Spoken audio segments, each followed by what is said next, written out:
Okay, internet. Let's go to YouTube. Haven't been there in a bit. It's not been too long. Wonder if I got any new comments or something. Where's the button for my channel? How do I get to... Oh, there it is. Okay. Huh? What?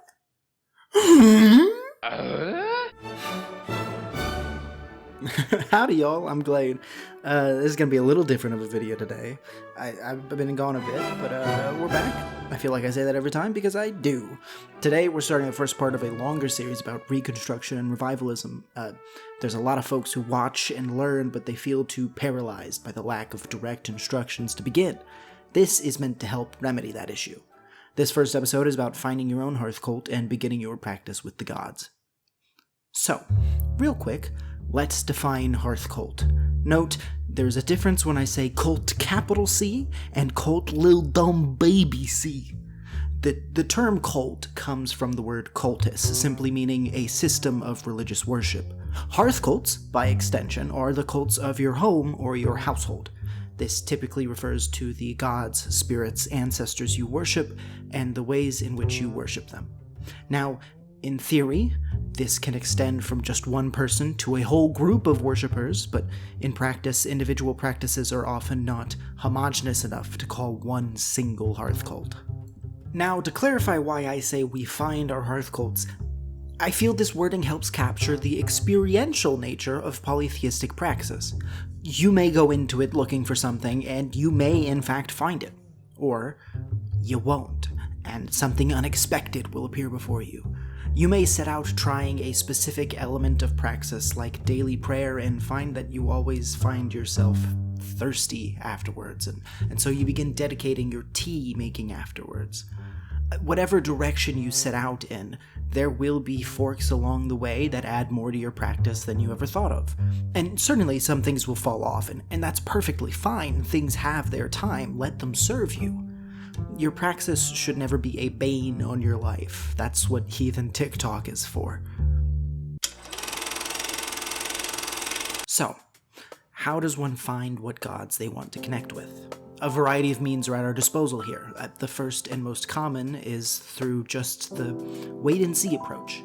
Folks go about their day till something stands out to them, and they'll have a dream that feels pertinent enough to reach out to a deity.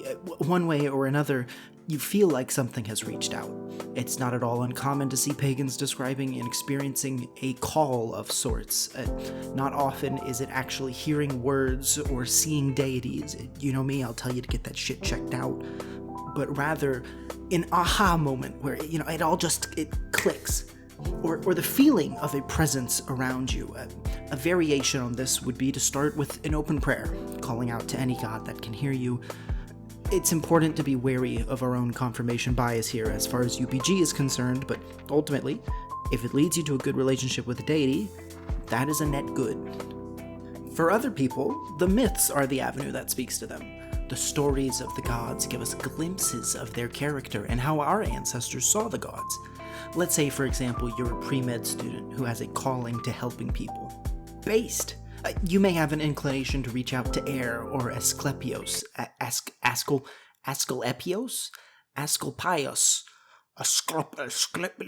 Greeks, please help, or Hellenics, whatever the word, for their associations with medicine and their role as healers. Or perhaps you feel a connection to Thor or Heracles, your own dedication to protection, emulating their enduring devotion to all people.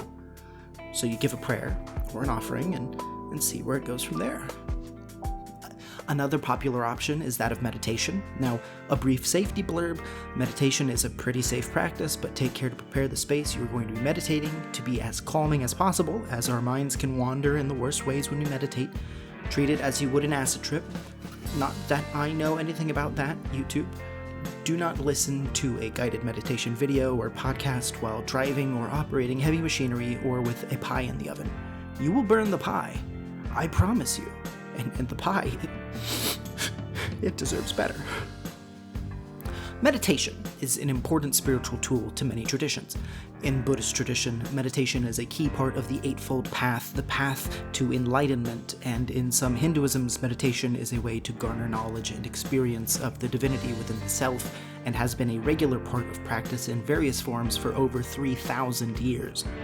Meditation, in terms of reaching out to deity, is often done in one of a few ways.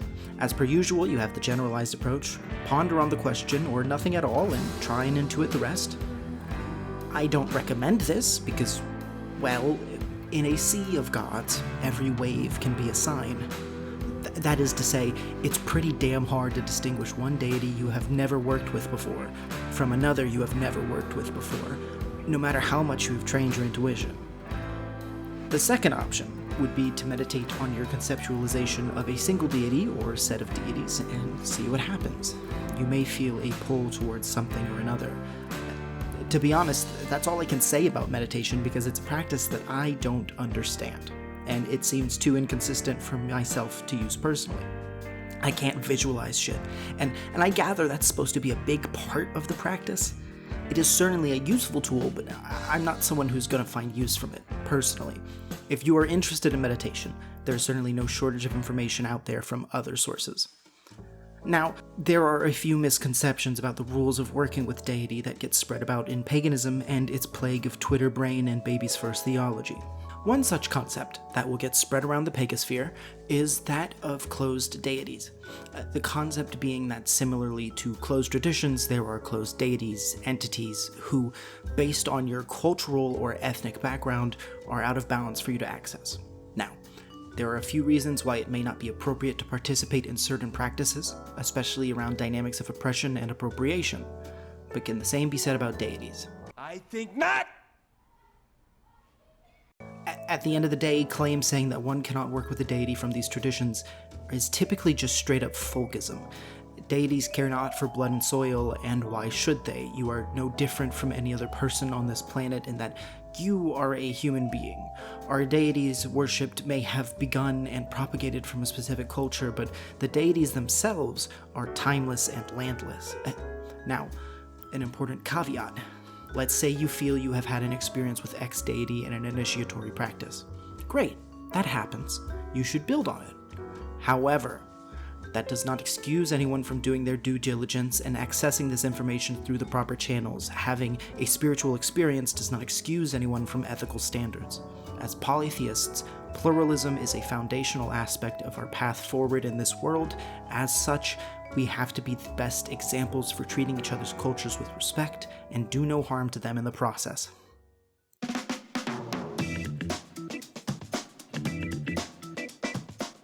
Tied to this is the claim that one cannot worship X deity with deity Y.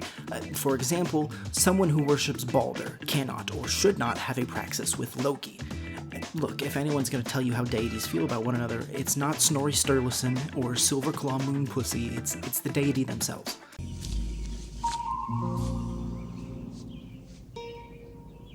What the fuck is this piece of shit? If you have any inclination that they wouldn't want you to have that praxis, ask them, see how it goes. But also, look, personally, I wouldn't put too much weight on the myth's depictions of gods interacting with each other. People wrote them, they are by nature works of literature, not the written history of the gods. Another claim is that one must worship X god. For example, there are Norse heathens out there who will claim that anyone who does not have a praxis with Odin is not a true heathen.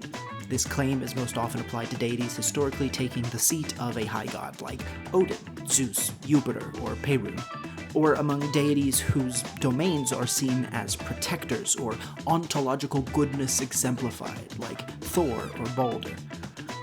This is silly, and in essence is an attempt at establishing an orthodoxical henotheism among polytheists, and to be quite frank, for many polytheisms, but not all, the idea of a high god is a relic from how feudal and imperial cultures impacted our myths, and less to do with the actual theology. So worship as you please in that regard. The last common myth conception is that there are some deities that necessitate you as the practitioner to have reciprocity with another deity as well. Within heathenry, this is most commonly spouted about Odin and Loki, but I have also seen folks say it about Freyr and Freya, Thor and Sif, Odin and Frey, so on and so forth. The relevant text they cite for this claim about Odin and Loki can be found in the Lokasenna, wherein, having already been cast out of Aegir's Hall, Loki re-enters to begin his flighting against the other gods. But first, to prevent his expulsion from the hall, Loki says to Odin, "Do you remember, Odin, when in bygone days we mixed our blood together? You said you would never drink ale unless it were brought to both of us."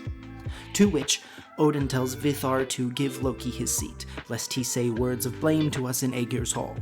Now, this can serve as a justification for someone to make a Loki practice, taking the words, "you would never drink ale unless it were brought to both of us," as a sign that in order for an offering to be accepted by Odin, one must also be given to Loki. Which is one of the takes of all time. Look, if you value this, that's your prerogative. But don't try to enforce that interpretation upon others, because it is an interpretation of the text. Note that in that excerpt, Odin never confirms that what Loki says is true, and a case could be made that he is but appeasing Loki in an attempt to keep the peace. That this statement was not of a theological nature, but a narrative one to keep Loki and the rest of the Lokasenna, or that, regardless of the text, my relationship with Loki has nothing to do with Odin and vice versa. There are many ways to interpret the same text. There are tons of interpretations that are less probable historically or less informed about the history, but there's also never a correct interpretation. Okay, so now you've figured out who you want to start a praxis with. But what does that even look like?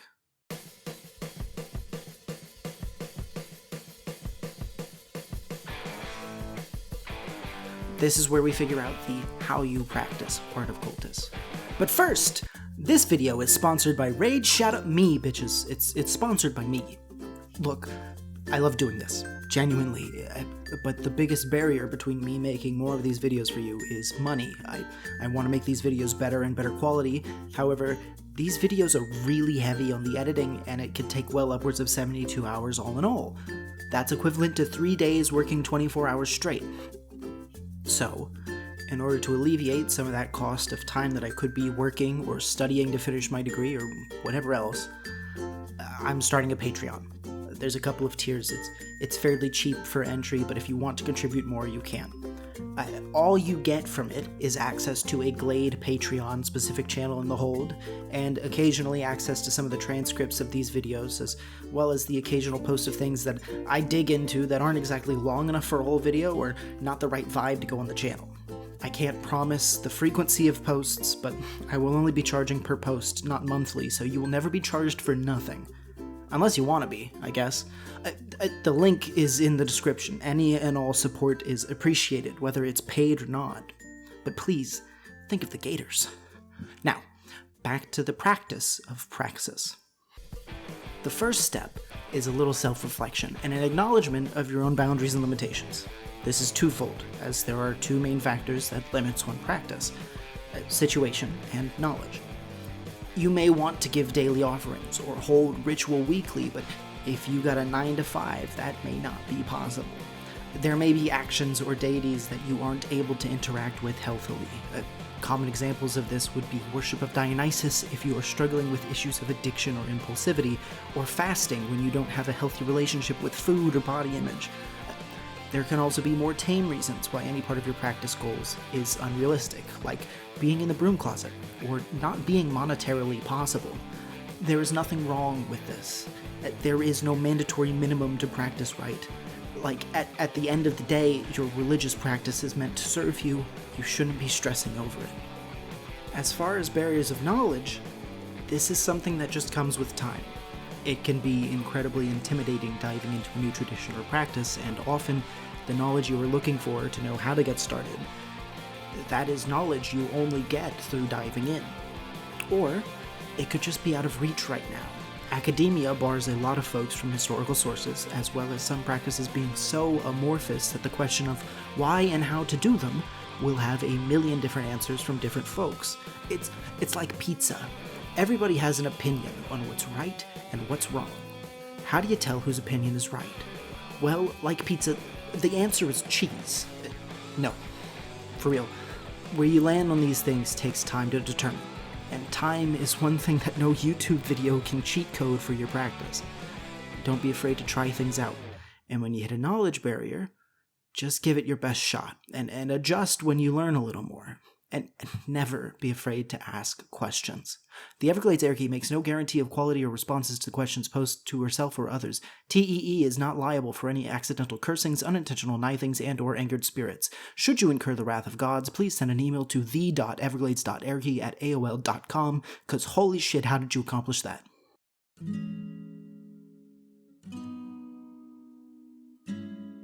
Two quick notes for this next section. There's no one way to do heathenry, or just about any other religion. What I'm about to say is the way that I see things, and what has helped me further my own praxis.